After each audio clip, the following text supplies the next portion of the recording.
right, good morning, everyone. Thanks for joining me. So for the next 30 or so minutes, we're going to be talking culture. What is it, and why does it matter? So we believe, and I think this has been borne out pretty well through recent evidence in the popular press and the news, that culture isn't just a touchy-feely subject that we talk about here in HR, but it's something that has real business impact. Culture derives from and is really evidenced by what matters to us as organizations. We see it in what we do, how we do it, and we also see in how we grow. And importantly, I'm going to talk about this quite a bit throughout the session this morning. Culture does not exist in a vacuum. It's something that can be and should be actively managed and cultivated to really have it create a competitive advantage for your organization. So next I'm going to walk through a few examples of when we've seen culture go wrong in the popular press recently. So first off, we saw Uber get a lot of negative publicity because of issues they had with how females and minorities were treated in the organization, as well as some other issues. And this led to major changes in leadership, as well as a big push for people to delete the app from their phones. We saw Me Too become common parlance for sexual harassment issues across organizations. Actually, just a moment ago in the exhibition hall, I saw a session, a group getting together talking about Me Too. More recently, we saw Away have issues around its culture, specifically around allegations of intimidation and bullying. Like Uber, this led to changes in leadership at the top. Now, I don't mean to pick on any of these organizations. Frankly, there were a lot I could have chosen. Unfortunately, this is something we're hearing more and more about, and that's really why I'm bringing this up today, is to talk about how we can no longer assume that our culture stays internal, that it's something that really only the folks inside the organization know about.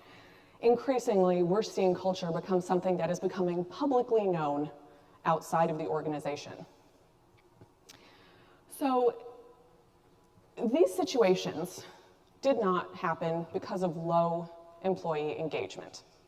In fact, in some cases, I think we'd see that employees in these organizations were actually pretty engaged. These are issues of culture. And it's situations like these that really got us thinking about how culture and engagement work together. What's the relationship between the two? And it really had us thinking that organizations really need to go beyond engagement, beyond that narrow focus on that engagement metric, and really start thinking more about culture more holistically. And that's what we're going to talk about today. So with social media and the internet, we're seeing culture become more immediately evident and transparent outside of the organization, to stakeholders and to the public. We saw a few examples of these just a moment ago, but as I mentioned, there were many to choose from, and this matters because how the public perceives your culture has an impact on their buying behavior and ultimately your bottom line. So we've got a couple examples up here of how the public interacts and learns about your culture. First, through quality of service. So what is the customer experience? How do they interact with your employees? What is the level of customer service that they see? And how does that reflect the culture? One example from probably a couple years ago now, United Airlines, we probably all saw that video of that guy being dragged off the airplane. Now, as I understand it, it actually wasn't even United employees doing it, but United was the one that really felt the backlash from that, that ultimately led to threats of boycotts and leadership changes as well. We also see culture evidenced through the social issues that our organizations choose to support and engage in. So if we think about Chick-fil-A, this is an organization that's gotten a lot of negative press in recent years because of their leadership support for organizations that oppose same-sex marriage. Now, granted, Chick-fil-A is still doing pretty well. It hasn't led to any major leadership changes like some of these other examples that I've mentioned. But definitely they received a lot of negative press, especially in new geographic areas they're looking to expand into. So again, these are examples, I would say, not of engagement, but of culture. In fact, if you've been to a Chick-fil-A, you probably have seen their employees tend to be pretty engaged in their work. So it's not just about engagement, it's about something more. And as we see, these definitely have an impact on how customers choose to engage or not engage with a particular brand. Some companies are able to weather that storm better than others. Now, admittedly, I've picked on some negative examples, but hopefully we can extrapolate to see how the inverse of this is also true. So if we think about positive examples of culture and how that might positively influence people's buying decisions as well. So we could think about 3M as an example. They're known for having a really innovative culture that supports new ideas, risk-taking. We could think of Nordstrom. They're known for having a culture of customer centricity and really being focused around that customer experience. These, I would argue, definitely lead to positive experiences for consumers who want to experience that brand and recognize that culture even more. Bottom line here, everyone is talking culture. It's not just HR, it's not just the press. We're hearing it with boards and investors. In 2018, we saw about over 80% of Fortune 500 organizations' annual reports mentioned culture explicitly. We're hearing it from CEOs. In a 2019 survey of CEOs, they mentioned cultural issues as one of the top concerns facing their organizations. We saw it often from managers. Managers deal with this kind of on a daily basis when they're working to attract and retain talent. Culture definitely plays a role, as I'm sure many of you have experienced, in trying to attract and retain talent. Managers are also often in the role of trying to connect the stated values and desired culture of an organization with what actually happens on a daily basis, trying to sometimes reconcile differences between those two. And then finally, employees. We hear about culture from employees just about every day in a number of ways. We hear it when they talk about recognition, when they talk about work-life balance, when they talk about wanting to work somewhere where they feel valued and that they're doing important work. All of these kind of reflect different ways that we're hearing about culture. So how do we actually build the culture we want?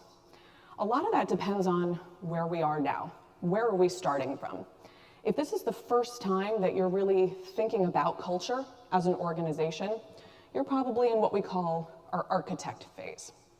And this is where we're really trying to think about where do we want to go as an organization from a culture perspective? What do we want that culture to look like? Now, importantly, we shouldn't consider culture to be one size fits all, because it's not. I wish I could get up here and tell you exactly the formula for the best culture, but it differs by organization, differs by what your business strategy is. So there are better cultures for different organizations, but nothing that fits everybody. When we do consider this question of what do we want our culture to be, we really need to consider what is our business strategy? How are we hoping to achieve success as an organization? If we're looking to rapidly expand through M&A, for example, we might have a really different business strategy than if we're really iterating and improving on the quality of existing programs and projects and products. Based on those different strategies, we probably need different cultures to support them. So maybe you've got a good sense in your organization of where we need to go, what we want our culture to look like. In that case, we're probably more in the assess phase. And here's where we're really learning about where are we now? What does our current culture look like?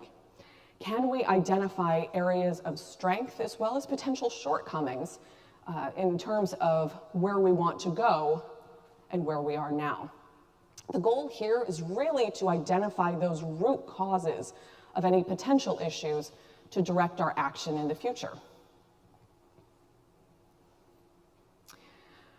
So we've got data from the architect phase, from the assess phase, but just like any engagement survey, having the right data is really only half the battle. If you're not actively making use of that data and using it to make changes, you're not going to be successful. So same thing is definitely true when we're talking about culture. Having the right data about where we need to go and where we are now really only takes us to our third step, which is where we put this into action. We activate based on that. Here's where we look at the data that we've got and really try and figure out what is that roadmap. How do we take the data we have and use it to build the culture that we want and that we need based on our strategy? These actions obviously could take a number of forms. It might be different communications plans, might be implementing new programs in the organization, maybe leadership training. I know you've probably all been through some of this in your own organizations. Importantly, it may also involve more information gathering. And that's an important piece I want to reiterate, because we drew this intentionally as a cycle. So you can see this is not a one and done initiative. We view culture as something that organizations need to be constantly reviewing, changing, and adapting to. In some cases, that's going to mean we need more information. We may need to do focus groups in an organization to really get a better understanding of maybe where we are, what issues are facing our employees, and how do we close some of those gaps between where we want to go and where we are now. So, what defines culture? I suspect that if I polled the first 10 people from this room, you'd all give me 10 different definitions of culture. So we're not going to go through that today. But hopefully we can all agree culture is more than just setting up ping pong tables in the break room and having a beer cart come through on Friday afternoons. There's more to it than that. So I'm not going to go through and argue the merits of various definitions of culture. But instead, what I do want to highlight for you are 4 elements that we feel can be used to describe any culture. So again, a moment ago I mentioned there is no one-size-fits-all perfect culture. That's true. But we do feel like there are certain common elements that can be used to describe culture. And that's what you're seeing here. On the bottom of the pyramid here, how do we define ourselves as an organization? What matters to us? On the right-hand side, how do we do it? How do we get our work done on a daily basis? On the left-hand side, how do we develop our organization? And up at the top, how do we disrupt or change as an organization? So a little more detail on these elements. First off, down at the bottom, we're looking at how we define ourselves as an organization. And there's really 2 pieces to this. First, we really need to align our organization around a compelling shared purpose, as you can see down at the very bottom. This purpose needs to inspire us. Purpose could be we're helping people improve their health. It could be we're helping people achieve their retirement dreams. It could be we're helping people feel better about the way they look by getting a really good pair of jeans. Whatever it is, our employees need to feel like the work they do matters, that we have a purpose, they have a purpose. Part of the other part of how we define ourselves as an organization is what we call dignity. And admittedly, we struggled with this terminology, dignity, because we worried, did it have too much of a loaded connotation? Does it imply too many things? Is it too weighty a term? And we decided to leave it because at the end of the day, it reflects what we believe are kind of the basic ways an organization should treat its employees and its customers. So do we treat people with respect? Do we support differing opinions, backgrounds, perspectives? Do we act with ethics and integrity? All of these go toward creating an environment where people feel treated with dignity. And importantly, these elements are on the bottom of this pyramid because we believe that dignity and purpose are foundational.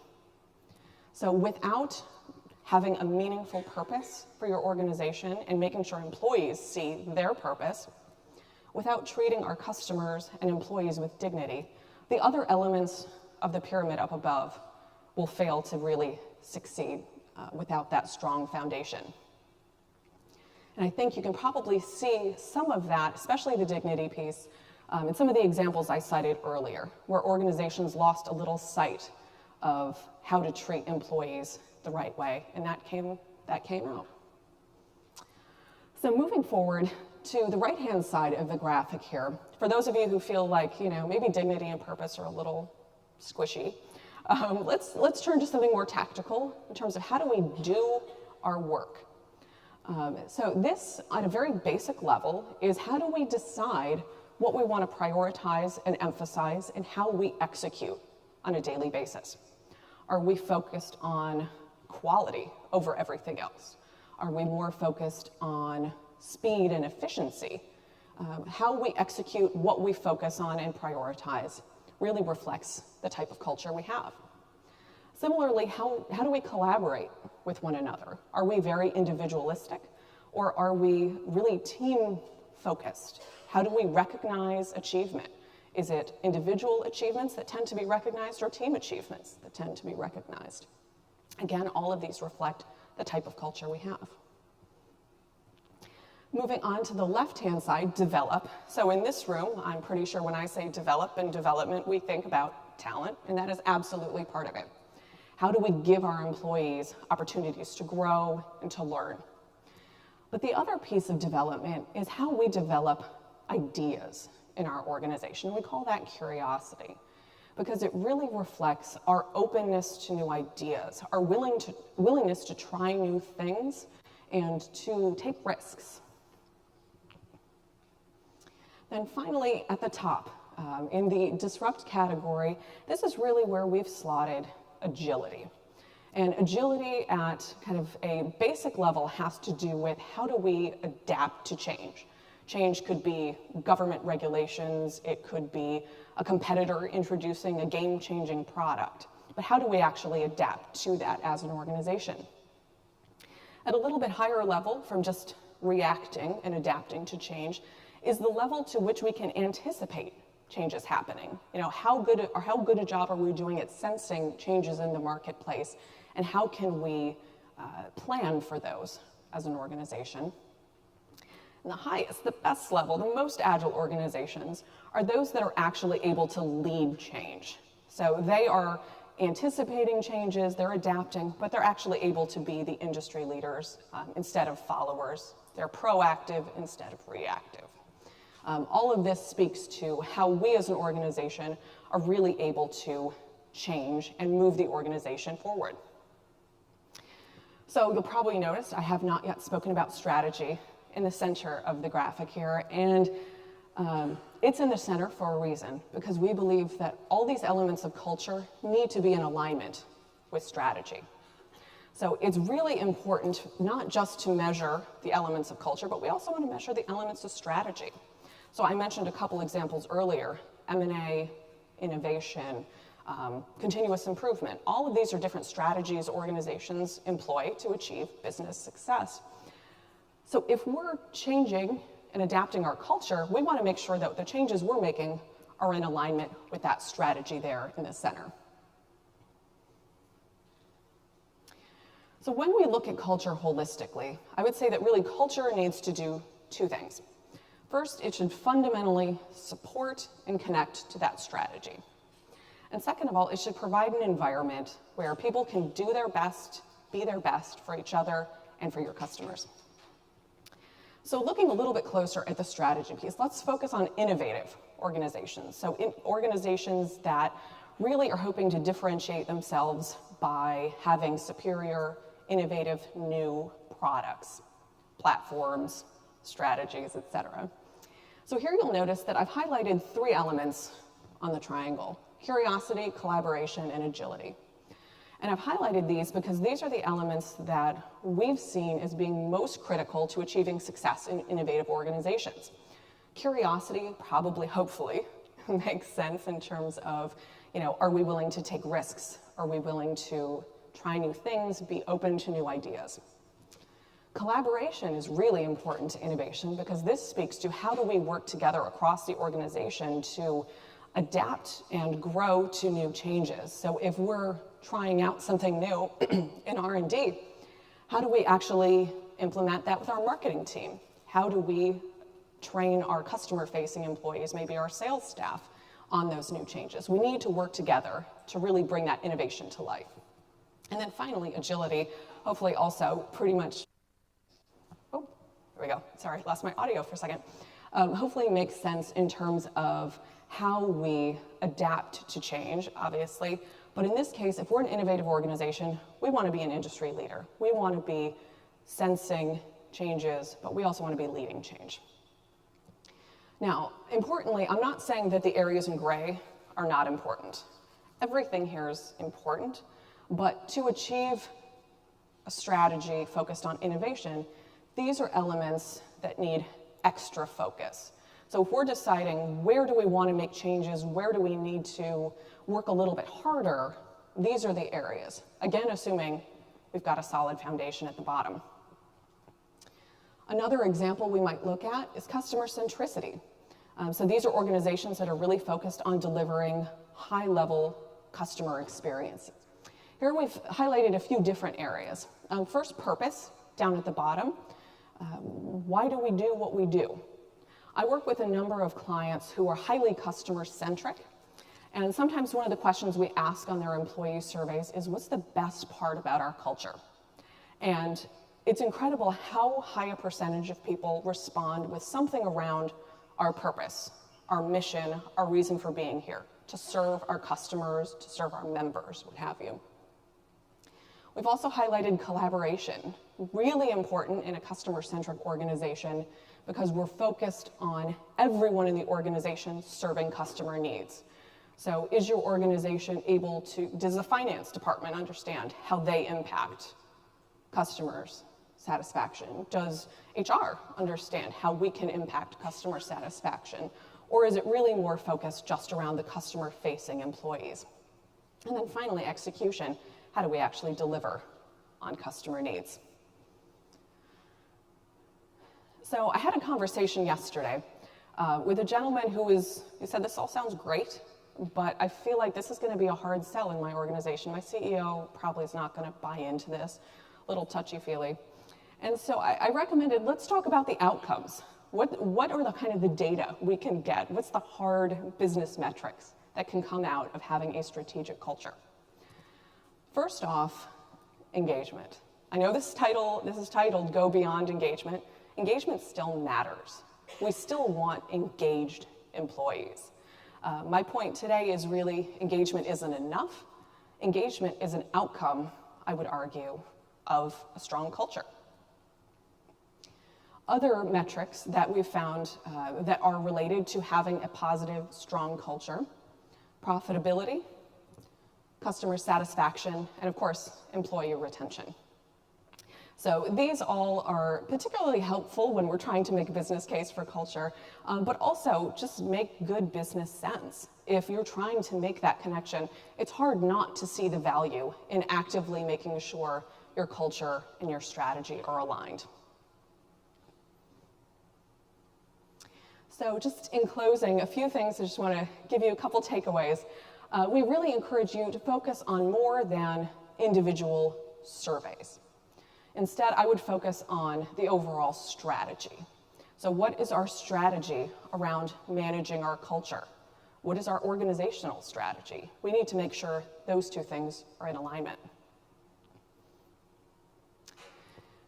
It's about more than projects, it's programs.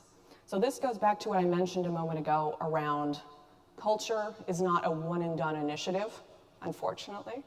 It's something that we have to have an active program in place to really develop on a continuing basis. And then finally, it's more than engagement, it's culture. So thank you again. I'm Jennifer Stoll. Please feel free to come by. We're at booth 23 for the remaining hours of the conference here to talk more about your culture journey. I would also encourage you, if you have not already, we've got HR Heroes comic books, which are very cool. They're out on a lot of the chairs. We also have HR Heroes capes, which are very cool as well. So we've got a couple minutes left. Are there any questions I can help answer?